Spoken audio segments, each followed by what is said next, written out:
Hello people, this is iPhone X. Charging port problem, not charging. The cable is not going properly inside.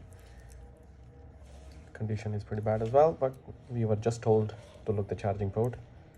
I can see something is in there, but the problem is, see, not going in. Okay, not that hard to fix. A few seconds should be able to fix it. Some places you send it, they will book you in and they have to replace the charging port. They're going to replace the whole unit, cost you fortune as well. Little trick, one tool job, very easy.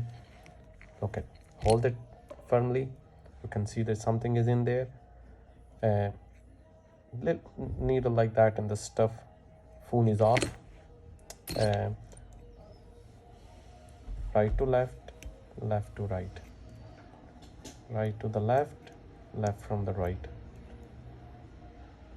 Pull it out. See that? Pull it out. You can see there's a lot of dust in there. See?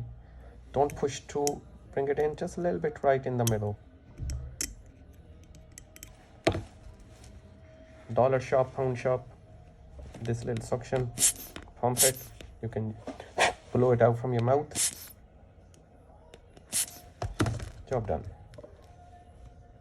Cable going in properly. Phone is turning on.